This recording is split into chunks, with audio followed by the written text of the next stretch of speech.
Hi అండి, అందరూ ఎలా ఉన్నారు? బాగున్నారా? స్త్రీ తాళిబొట్టు గురించి గుర్తుపెట్టుకోవాల్సిన విషయాలేంటో ఇప్పుడు తెలుసుకుందాము.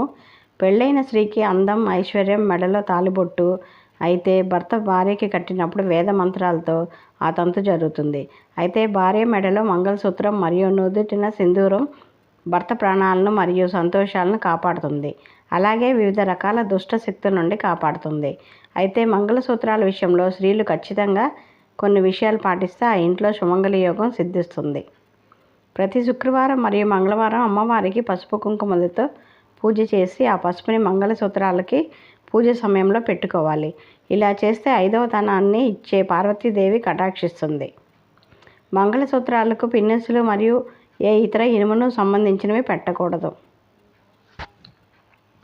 మంగళసూత్రం ఎప్పుడూ హృదయం కింద వరకు ఉండాలి. మంగళసూత్రాలకు ఎప్పుడూ పగడము, ముత్యము మరియు నలుపు పూసలు ఉండాలి. పొరపాటున మంగళసూత్రాలు పెరిగితే వెంటనే 5 వరుసల దారం తీసుకొని దానికి ఒత్తుగా పసుపు రాసి పసుపు కొమ్ము తీసుకొని దాన్ని ఆడపడుచు చేత కానీ భర్త చేత కానీ వేయించుకోవాలి. ఇంకా ఎవరూ లేకపోతే తమకు తామే వేసుకోవాలి.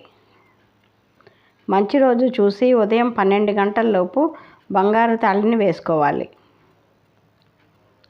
ఈ వీడియో మీకు నచ్చినట్లయితే ప్లీజ్ లైక్ చేయండి, సబ్స్క్రైబ్ చేసుకోండి. మీ ఫ్యామిలీకి, ఫ్రెండ్స్కి షేర్ చేయండి ఫ్రెండ్స్. Thank you.